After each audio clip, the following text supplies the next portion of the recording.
في المناقب ابن شهراشوب رواه عن محمد بن سليمان قال إن ناصبيا شاميا كان يختلف إلى مجلس أبي جعفر عليه السلام. ناصبي من أهل الشام، شو يسوي في مجلس أبي جعفر؟ جريء هم كان هذا الناصبي، يحضر في مجلس أبي جعفر ويقول له طاعة الله في بغضكم.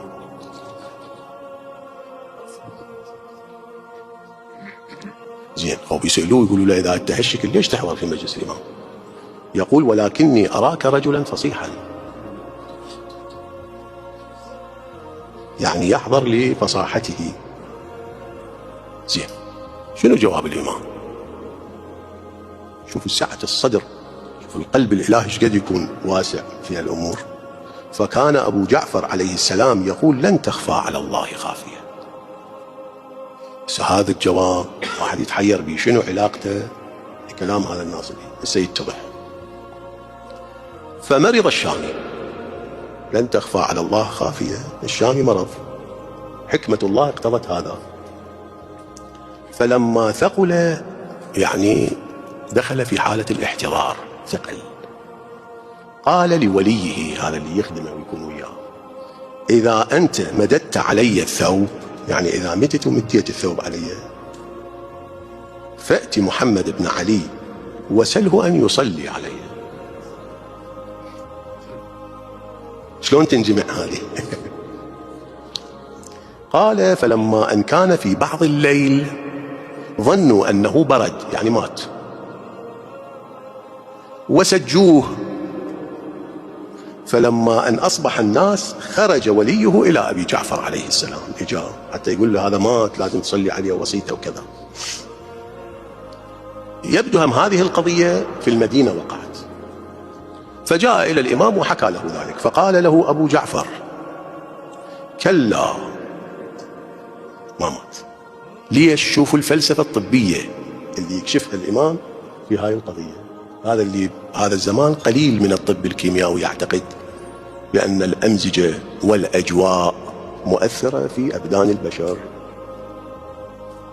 قال كلا إن بلاد الشام صرد، يعني باردة، والحجاز بلاد حر ولحمها شديد، يعني اللي يعيش بالحجاز يصير عنده جلده خشنة يتحمل، أما اللي يعيش في المناطق الباردة جلده هم يصير رقيق ما يتحمل. فانطلق فلا تعجلن على صاحبكم قد أتيتم من الحريق. هذا اللي يقول طاعة الله في بغضكم. يعجز اللسان عن وصف هاي الأخلاق وهاي الروحية. قال ثم قام الإمام من مجلسه فجدد وضوءا ثم عاد فصلى ركعتين. هذا هم تعليم لقضاء الحوائج، هكذا الناس يعملون.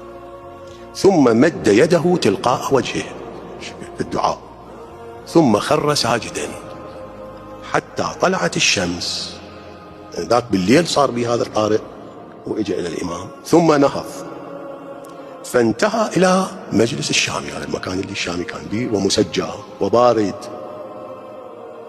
فدخل عليه فدعاه فأجابه، هذا المسجى البارد دعاه فأجابه، ثم أجلسه مقعدا فدعا له بسويق فسقاه. السويق الطعام يصنع من الحنطة أو من الشعير، هذا يسمى بالسويق لأنه سهل الابتلاع عليه، ينساق في الحلق انسياقا، يسموه سويق. فالإمام صلوات الله عليه سقاه، الظاهر الرواية بيده سقاه السويق، وقال للحضور املأوا جوفه يعني بالسويق وبردوا صدره بالطعام البارد، مو بالطعام الحار. لو كانوا يعطوه طعام حار أهلكوه، لأن هو من بلد بارد وجاي في بلاد حار وينطوه حار، والحر هو أهلكه، عجل به إلى الموت. ثم انصرف، انطاهم هاي الوصفة وانصرف الإمام. الشامي صحى،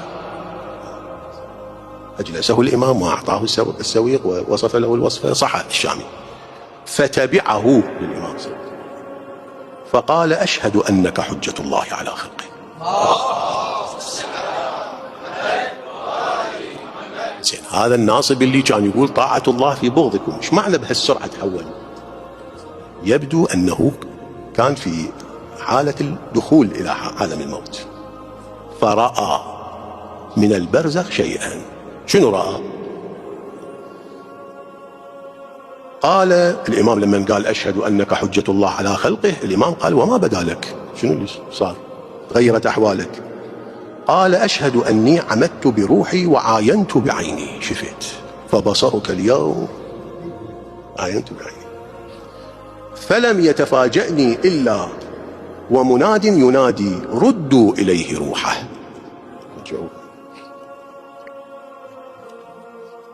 فقد كنا سألنا ذلك، ذول اللي يقولون ردوا إليه روحه، كنا سألنا ذلك محمد بن علي عليه السلام، فقال أبو جعفر عليه السلام ليش سألنا محمد بن علي؟ يعني إمام زمانه، إمام الزمان مسؤول عن أهل زمانه، أعمالهم تعرض عليه، أرواحهم من تقبض بإذنه. هذا الوجود كله ما بيه عبث وعبث، كله إلى نظام وإلى مركزية وإلى إدارة وإلى عمود كل شيء. فقال أبو جعفر أما علمت أن الله، شوفوا هنا التعليم المهم اللي الإمام يبينه، أما علمت أن الله يحب العبد ويبغض عمله؟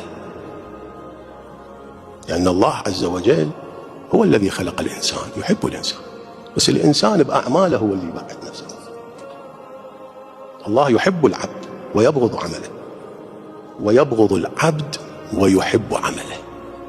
اكو بعض العباد ما يستحقون شيء لكن عنده فرد أعمال زين.